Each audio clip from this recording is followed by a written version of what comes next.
At high level of play, the meta style of fighting is two types. One is the long range fight. Two is the close range fight. In long range fight, it's all about who wins the poke battle, who gets the most damage at mid to long distance while not taking as much damage. And that really is about the pressure battle, the pressure fight between you putting on more pressure than your opponent. And you can look at my coaching video on pressure. But if you win that pressure battle, that long range poke, then you are going to be more safe to go in for the close range battle, the charge, okay? So the next thing you have to do is learn how to charge. To close the distance between you and your enemy, you have to fly and build. Ground walking is just too slow, okay? The opponent can fly away, walk away, run away, build away. To close the distance, you got to fly and build at the same time. When you do it, as you can see in this clip, make sure you get a good starting build, because if you dare fly without any build that you're able to fly with, then you're in trouble. Notice I got some good starting build to fly off of. It's important to start spamming that build button, because if you miss one panel, you are done for, because you are going to be totally exposed. You have to be very careful in making sure you're flying fast enough to close the distance, but not so fast that you're outpacing your build, okay? And if you're caught in the open, build like you see me do here. In this one, what am I doing? I'm flying low, grabbing on quickly and throwing myself using hard cover, okay? When I'm out in the open, what do? I build immediately before I even take the damage, or at least try to. Close the distance, get to hard cover. It's all about moving hard cover to hard cover, which you saw me do in both these last clips, okay? Work the hard cover to close the distance. When you close the distance, it's all about knowing when you have the advantageous position to fight. I knew my opponent was not using a DT, so all I had to do was get in close enough, flying close enough to get to where I was able to start spamming the DT on them, because I knew I would win a equivalently health fight if he's not using a DT, and I am close range, right? So you have to know how to master a close range weapon so you can kill someone with it when you do close that distance within a couple seconds. The sword, the DT, or slower, the M10. Alright, step one of the charging portion. Once you close the distance, you're lucky enough to get the kill.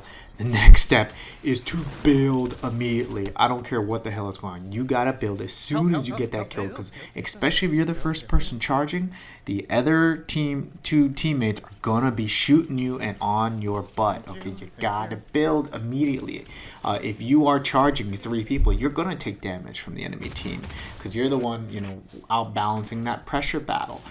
All you gotta do is build, stall, so that your teammates can come and help you, and then you come back in the fight, just like right there, to come in for the kill. You gotta know how to eat health and sodas fast. Alright, let's go over this clip to summarize. Step 1 is going to be that long range poke, win the pressure battle, close the distance. Step 2, step 3, use your close range weapon to kill quickly. That's what the close range weapons are meant for.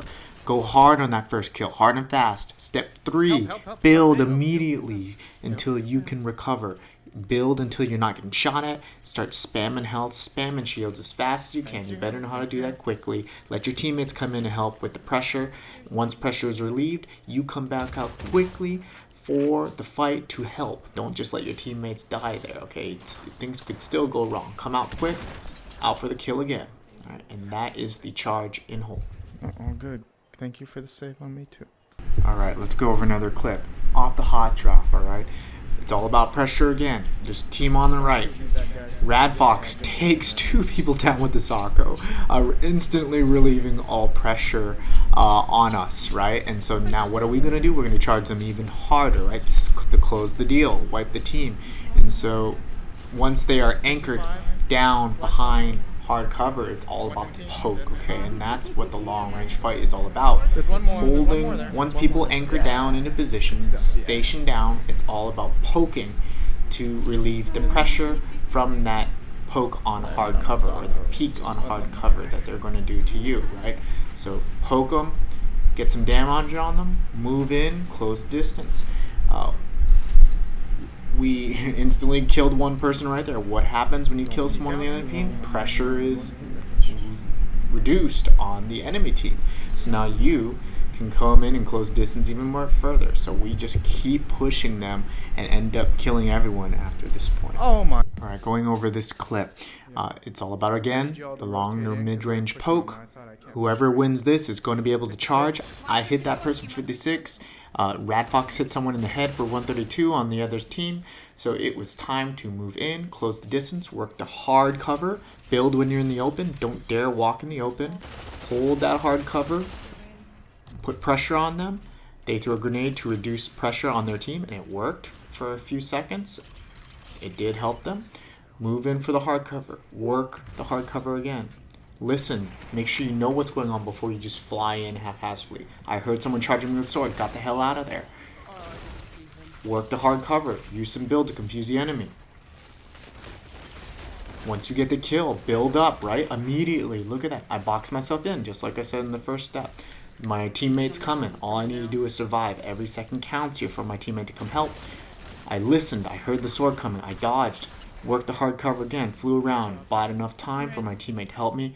Even though it looked like it was a little scary there, I was really controlling the fight the entire time, and that's what it's about. Controlling the fight. Work at a pace you're comfortable with. Work the cover. Alright? Can't stress now, moving back, how important the long range fight is, okay? The long range fight, if you get that poke, any little bit of damage helps put pressure on the enemy, okay?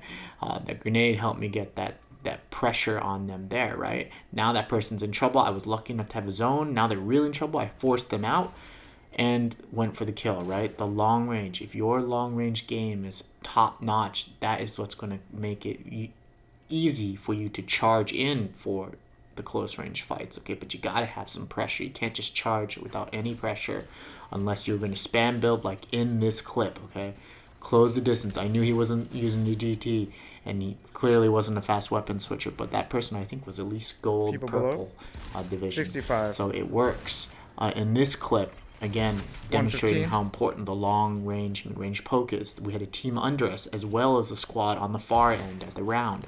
And the squad at the far end at the round had a diamond division 65. player. Okay, really respected diamond division player. Yeah, it's all about maintaining pressure on the enemy team, winning the pressure fight so you can close the distance. Same concept here, even though it's a little more drawn out. Okay, I'm trying to hold that team there while my team is finishing up the last two under us who already lost the pressure battle because we killed one of their people, right? And I think it was a duo as well, so very easy to close the show for my friends while I hold off the entire other team with the long range weapon here, right? The Sako. And again, it's that pressure battle. I was maintaining strong pressure until I got hit right there, right? Even one shot on me reduced all the pressure we were outputting on the enemy team. They could have charged us if they really were that aggressive. But they had the zone, so they weren't going to. 115. It's push now, push now. Look at that. You're not going to get a better shot. Guess who's winning the pressure battle now? Us. And that's what I mentioned. Even in the clip said, there's no better time to charge than now. Anyone got sniper? For a headshot. Go.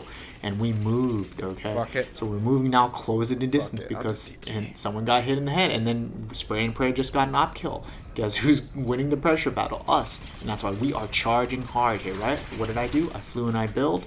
The trick I told you to close the distance, close range battle against a Diamond Division player, caught him off guard. I was listening the whole time. I knew exactly where he was. He did not, apparently, right? It's all about knowing how to close distance once you get in there, knowing how to fight the close range fight, okay? Oh, that was Funky Bunch right here? The pressure Really? battle. Oh. Again, I can't stress how important boxing yourself is in this charge, okay? Now, I would build not just one little box for yourself because it's so easy for you to be found. I would build a few boxes so that your enemy has to guess where you are. Every second they're guessing and can't find you, that's another second you have to eat a banana or some shield, right? And that's why I like shield sodas when you're charging. Easy to chug them down real quick versus a shield shaker. So I threw down multiple layers of build here so they'd have a lot to go through. You honestly don't want to be moving around as much as me if you can. Because the more sound you're making, the easier it is for them to find you in that build, okay? Eat the bananas faster. I was really slow in this clip, okay? Second was a little better, but still really slow.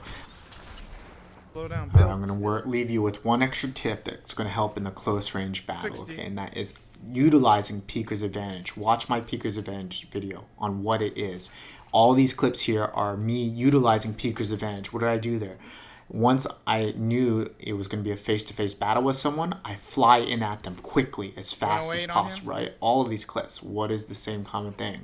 I'm flying at them quick, so it's going to take their computer a second to register, and I'm going to capitalize on that by moving at them quickly with the fly, okay? And all of these clips here do that, all right?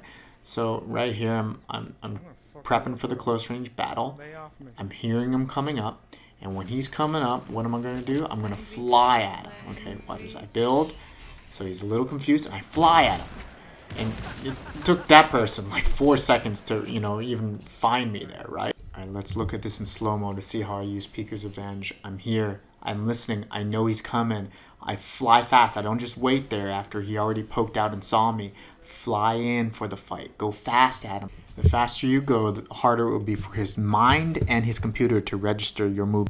Now, don't get me wrong. You don't always want to fly at the person, particularly if they're waiting for you to fly at them and they're peeking hard cover, right? Or even soft cover. So I'm not saying do this every time, but I'm saying it is a trick that does work, okay? All right, when you got one person down, just always remember you are winning that pressure battle, right? That's pretty obvious. So it's a-okay to charge the rest. You rarely ever see me ground walking, but at a time like this, when you got one person down and you know the team is scrambling, it's time to just go guns blazing. Sometimes you do have to depend on your accuracy. Otherwise, thank y'all for watching. Oh, he just quit. And we'll keep on It wasn't, fighting it wasn't to the end. He just